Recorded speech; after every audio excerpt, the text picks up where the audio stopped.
partnered with Lori on 3 residential assisted living, 1 just as funding and 2 as actual passive investor. So that has been amazing. See. There it is. I found it. I found it. I found it. Yay. Okay. Lori. Seasoned entrepreneur, real estate investor, business owner with over 37 years of experience in property management, real estate investing, and business development. Throughout her career, she has successfully managed both residential and commercial properties while building a strong investment portfolio. In addition to her real estate background, Lori spent over 20 years in the temporary staffing industry, where she owned and operated a successful staffing company, which also comes into play with the residential assisted living. Today, Lori owns 7 residential assisted living homes, 1 in Las Vegas and 6 in Arizona. She's passionate about sharing how RALs provide quality care for seniors while creating meaningful investment opportunities for entrepreneurs. She's been married to her husband for 30 years. Congratulations for that. And is the proud mother of 5 children and grandma to 13 beautiful grandbabies. So this is my amazing friend, Lori. How are you today, Lori? I'm doing well, thank you. Well, we're happy to have you here today. We're going to keep this pretty short. We did have technical difficulties, so we're kind of on a time crunch. I'm Sure. going to jump in and ask you a few questions that Okay. the people watching this might want to know, because we're here to educate investors on all the different asset classes so that they can start adding, like Catherine says, add commas to their bank accounts, right? So we're going to talk today on this asset class, residential assisted living. So why don't you tell us, what is a residential assisted living and how does it differ from like traditional Like a care Mhm. for older people? So those are the options, are basically they're called big box, but facilities. So there can be multiple floors, multiple types of levels, but a residential assisted living is a home. It's a home environment, and it doesn't take care of any medical needs. It's all of their ADLs, which are your daily activities. So, yes. So that's what all daily activities, that's bathing, feeding, if changing, if you need to be changed, after going to the bathroom, whatever that might be. It's your daily living activities of daily living is what a residential assisted living home does. And you have 24-hour caregivers. And if there is a medical need, then they are sent to the hospital, or a doctor can come to the house, or a nurse can come to the house. So I'm going to try to answer it quickly like that. Well, That's the that's difference. great. So I think the difference really between the residential assisted living and maybe a traditional nursing home or assisted living facility is more personalized care and more maybe a setting at home, so they don't feel like they've been put away into, in nursing homes. So Yes. I like that personalized touch about it. That's what was super attractive to me. Yes, Um, for sure. so I think it's a great thing. So let's see. What does a residential assisted living home actually do to generate revenue? How does it make revenue? So when someone is there, people might call them patients, but they're not patients because it doesn't have anything to do with medical. So they're renters, they're residents. And most residential assisted living homes are 10 beds. You can share a room or you can have a private room. But that's how you generate, is basically rental income, based on beds. Okay, that's Mhm. awesome. And I guess a private room would create more income than maybe a shared room, Not necessarily. A shared room is times two, and a private room is just one person. So but it's more yes, expensive. But it's just yes, it one would person. be That more makes sense. expensive for the person staying there, but not necessarily more income for you as an owner. Mhm. Okay, that's awesome. Okay, what are the biggest misconceptions that people might have around residential assisted living? Like, what is something that is just not true that you think people believe about residential assisted living? Um, I think a common thing that we hear from people is that they're afraid of the liability. Um, and I just don't think that that is you're covered by liability insurance. Things happen, they are elderly people. So things are going to happen. People are going to fall. But they are very, very regulated by the state. And as long as you are doing your documentation correctly, it's I mean, and you have liability insurance that covers you. So, and you have workers' comp insurance that covers your caregivers as well. And so I just don't think that the liability of what people feel that is there is really there. That's why all of these systems are in place, and that is why the state regulates it so much, so that it can still be something that you can do and be covered. I also think that people think that you need to have a medical background in some way. Even though my business partner is a nurse, and probably why and how we got into residential assisted living because of her exposure to it. But it is not necessary to have a medical background to be able to do this for sure. And as a matter of fact, I do think a business background is probably better, because it's important to look at finances and look at what's coming up and making sure the cash flow works. It's also very important. I don't know if this is a misconception or if people just don't plan well enough, but you do need to have enough capital for that first year. That first year is very, very important. What is Mhm. the biggest expense that's involved in operating one successfully? For sure, the caregivers. It's your very most expensive. And so it's very important. I would probably say the first 6 residents out of 10 pay for your caregivers. So those last beds are very important. It's important to be full and stay full. You can go down to 9 and be profitable, but when your beds rent for 45 to 7,000, just one person being gone makes a really big difference, you Yeah, know? that's true. So What that's a really big difference in your net profitability at the end. Yeah. So occupancy is very important. Yes. So what has been like the biggest challenge that you've faced doing these types of assets, and how did you overcome that? I would say the biggest challenge is the caregivers. So they are there 24/7 and you can't be there 24/7. So Mhm. you have to have some great systems in place. And you have to have a good manager because you personally do not want to create a job for yourself. I mean, you're going to be busy and you do make day-to-day decisions, but you're not in the home, you know, as much as your manager for sure. Right. Systems in place and just doing the same thing over and over is crucial and very, very important. That's awesome. So what do Mhm. you think would be like the biggest risk that an investor should understand before getting involved in one of these?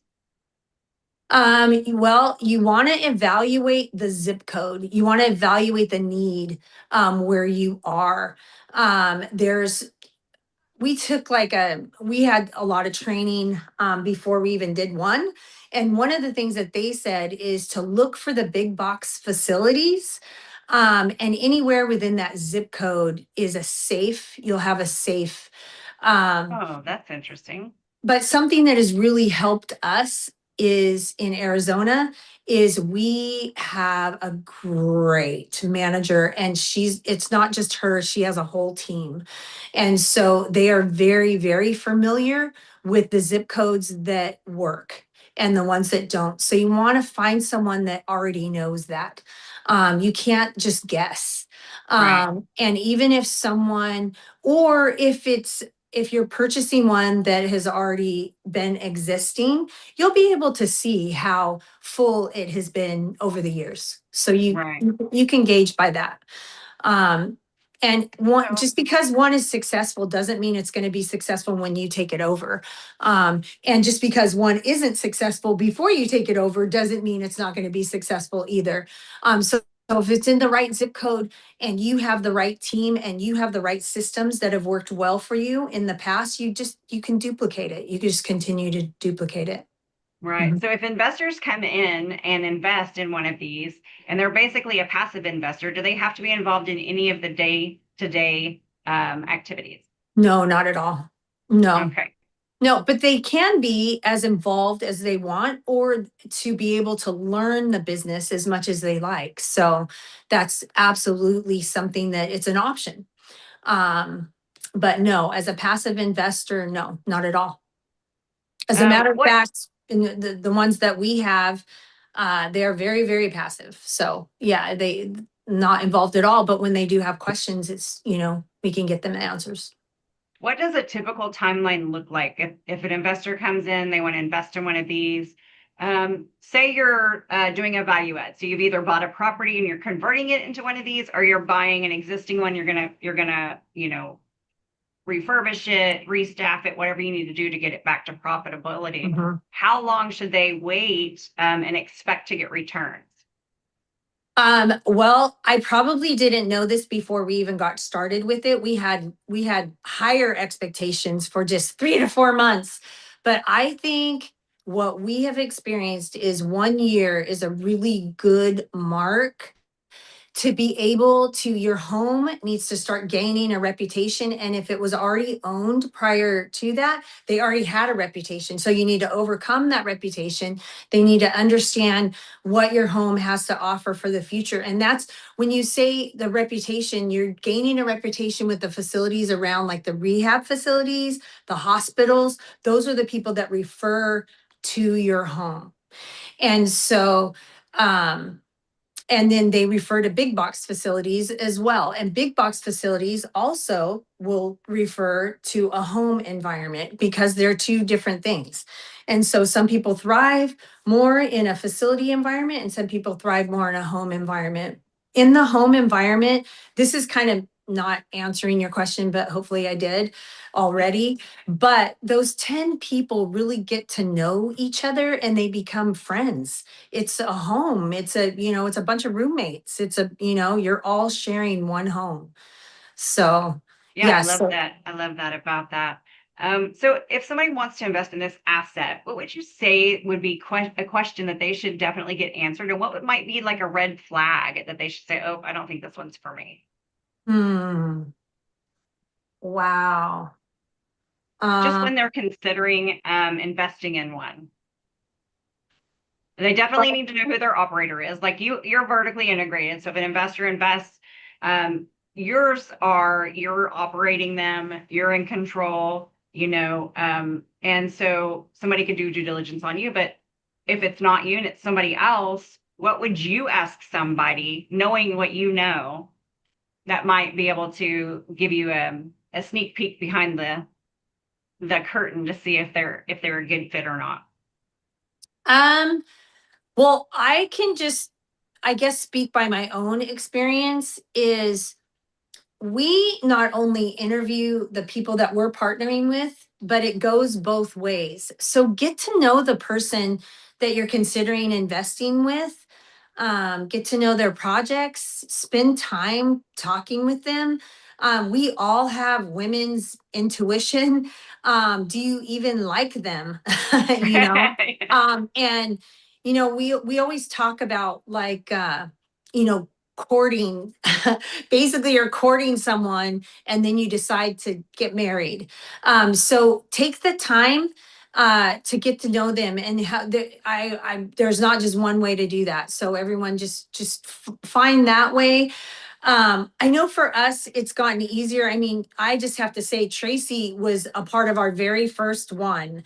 And so now we are at number 7. But that very first one, there was a lot of learning to come along with that. And we personally spent almost $60,000 just to learn it. When honestly, to me, we learned a lot more by just the school of hard knocks, by Yeah. just going in and doing it and start forming those relationships in whatever city that you're doing. Because that's where those referrals come from, are those relationships that come about. And that's, once we did that, that's how the rest of them are in that same town, that was our number one. The rest are in that, but now everyone knows us. And now when we have a home, it just goes so much faster. Yeah, And they that's know nice. our quality. They know the caregivers that our standard, our higher standard, you get to know for that. And if you're have a lower standard, you're gonna be known for that as well. Yeah, I think So some of the hurdles that we went through on that first one really probably taught you some of these things where how do you evaluate a property now to determine whether it's going to become successful based on regulations and even what like property lines and just all the different things uh, yes, that can happen. Yeah, so yes, trial by exactly. fire. Like Yes. Catherine, we like to say we build the airplane while we're flying sometimes. Uh-huh.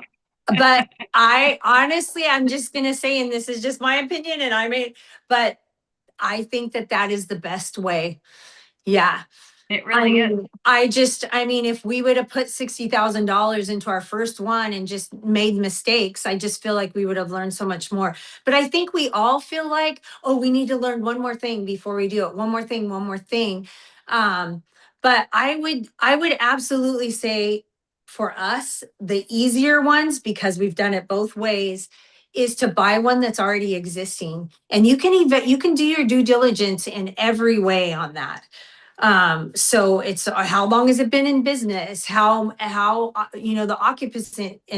occupancy rate, meet the caregivers. How long have the caregivers been there? How often do you have turnover?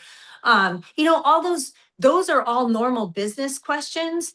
What is the home? This is a big one though. So taking on these ones that are already existing, what's the deferred maintenance? That was huge. We didn't negotiate that with our first one, and we learned that, and we never did that again. So you go in and you have your list, and if you want us to buy this, then all of this maintenance needs to be done before we get in. This isn't something that, you pay another $20,000 to $30,000 to get it to be your standard. What's your standard? So, and there isn't one standard, but you have to have your standard. I like that. Yeah, that's great. So where do you see this industry in the next, say, 10 to 20 years? Well, there are tons of research, out there that the silver tsunami, Yes. within the next 10 years, absolutely there are not enough. There just can't even be enough for what is going to be needed. So that's just summarizing it, but you can look that up, look up silver tsunami, and you can read all about the statistics of what that is bringing. Yeah, So, it's going to be overwhelming. There will not be enough housing yes. for people aging out. So it's Yes, exactly. definitely a good need for sure. So There's one thing that I feel like also wasn't taught to us, even after spending $60,000, um, is there's definitely a difference between Medicaid, having your home be Medicaid certified, and being private pay. If you purchase an already existing residential assisted living home, and it's already Medicaid certified, there is a value to that. There really is, because the process of doing that takes quite a long time. Um, and you can always do private pay. Private pay is much easier. On the first, you have your rent. When you have Medicaid, it can take 3 months for you to actually get your money. And then once you're getting it, it's consistent after that. In that 3 months, the person could pass away. And so right. there's, and this part, please forgive me, because who we're talking about is our people, and they're very, very important, and we care. We really do care.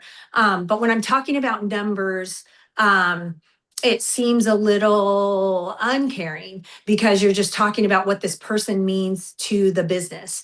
Um, but our heart and our everything is about these people, and it's about how we can improve their lives. So everything that we do is about that. But yes, being profitable is very important. And, and the beds being filled, literally it's the bottom line, it's the everything. And even that very last person that's $5,000, that means your profit was, 6,000 or it's 11,000. So that's quite a bit different, Yeah. and it's just one person. And it is hard when you get to know these people also and they pass away. It's hard. That part is hard. So is there that, I would say that that is also one of the very hard things. And I've gone to several of their funerals. And it's, that part is hard because they're real people Yeah. and they matter, and how they're treated really matters. So It in does. what we're doing, are we making a difference? While, because we all, as all of us as investors, will have a rental, we have a short-term rental, we have a long-term rental, we do fix and flip, we do, but do any of those really make a difference? And honestly, you make a difference in these people's lives.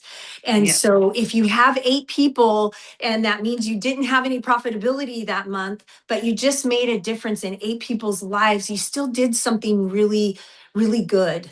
Yeah. And Investing with impact. I can hear it in your voice. You're so passionate about it. You just came alive when you started talking about the people, because we always do numbers, like, do the numbers. The numbers are always what you have to look at because they're going to tell you whether something's profitable, whether it's not. So we have to talk about numbers, and it doesn't diminish that we love these people and want to give them a great quality of life. I mean, I think that's the beauty of marrying it together, is that we can make money and do good at the same time and cause absolutely, an impact. And on the absolutely. months that it's slow, you can rest assured that you actually did help some people, and that make it feel better. Talking about numbers, if you've gotten over your 1 year hump and you've gotten something stabilized, what would be kind of an average return that you've kind of seen across the board that maybe investors could hope to maybe get? Across the board, there's an average probably of around 10,000, around 10,000.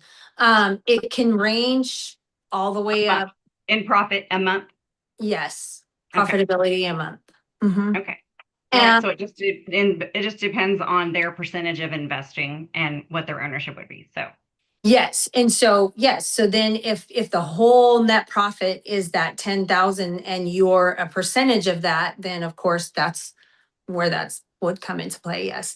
And to purchase one and to own one is going to cost different. It is going to be different no matter where your state is, whatever the, you know, so those are all very different. Your cost of caregivers, very different.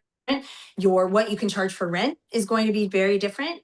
And so these are numbers that are closer, definitely in the Phoenix area in Arizona, and also pretty, I would say pretty consistent with Las Vegas as well. Although we only own one in Las Vegas. So, yeah. yeah. Okay, so if you had to start over today with no portfolio, knowing what you know now, Uh-huh. would you still choose to invest in residential assisted living? Yes, absolutely. Okay, And we've been investors for so long. We have rentals everywhere. And we have short-term rentals. We've done fix and flip, we've done wholesaling, and this is our focus from now on. I It's love it. definitely our focus. Um, and you can sleep well at night knowing that you're making a difference while you're doing it. Is it easy? No. If you don't have the right team, it's constant headache. It will be a constant headache. Yeah.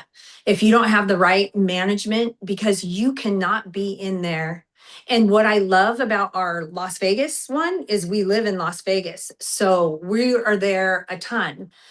But we don't need to be. It shouldn't be that way. That's not the way to do it. That's not the smart way to do it. Yeah. And so we're actually selling that one. And the model that we have in Phoenix is so much better, so much better. Mhm. So we have something to compare it to. And it is nice to have it in your own town, but don't set yourself up to create a job for yourself. So the Mhm. team and the operator is the most important thing. I love it. Well, I love this asset class. Of course, that's why I'm invested in it. And I have loved being your partner. You're amazing. And I really appreciate you coming on here today and helping educate some of our investors who don't know anything about this asset class. So thank you so much. You're welcome. And Amazing. I am happy for you to share. I'm happy to talk with anyone. I'm happy to help just on the side. If anyone wants my phone number, feel free. I'm happy to share. Yeah. That's amazing. And I'll just tell you, we paid $20,000 to have one-on-one person just talking to us and giving us their opinion about the residential assisted living. Don't do that. We did that, and don't do that. So yeah, just throwing that out there. Yeah. Well, Thank you. you're always so willing to be, helpful and to talk. And when I asked you if you'd come on this, you're like, of course. A presentation, but I was like, I need one. We just talk. So this has been great and very informative. And I think, Catherine, did you have any questions? Is Amor and Tommy still on here? Does anybody have any Yeah, questions? I'm here. before we No, that close was out? really great. Thank you so much for sharing. I really appreciate it. Yes, you're welcome. You're welcome. Yeah. I love it because it lines up with the doing good while doing well, Right. Oh, you know? I love Yeah. that. I do. I Yeah. love that. And I actually, I don't know how much time we have, but I just have, how we even got into it was, my business partner is a nurse of 30 years. And she is a discharge nurse at this point. And so she would refer people to, they would be leaving the hospital, discharge, and she would refer them to residential assisted living. And they would, now and then they would come back to her and say, why did you tell us to go there? Like, ew, Oh, it was horrible. And so she started checking them out. And she's like, oh my gosh, I had no idea. And then she talked to me about, hey, is this something that you would want to do? And so she took me to a couple, and I'm like, no, no way. I am not, if I would not put my parents in there, no way I'm not doing that. I couldn't go home and take rent from someone and feel good about that. But then we started seeing these beautiful homes. Their caregivers were amazing. They were clean and organized, and the residents seemed happy. And I was like, what? Okay, yeah, I can do that. I can do that. And that's what we've done. And sometimes when we take ones on that have already started, we absolutely have to overhaul it and get it to what we would have it be and to improve the lives of these people. And that's what we do. So love it. Well, Incredible. it's amazing. That's Thank you so amazing. much for sharing. Yes, thank you. This is absolutely incredible. I can already see we're going to have more deeper education on this inside of the Seven Streams Investor Clubs. So this is exciting. I love it. oh, well, thanks for having me. I'm always happy to share. I feel, I don't know, I also just feel led by God, and it just, every door has just been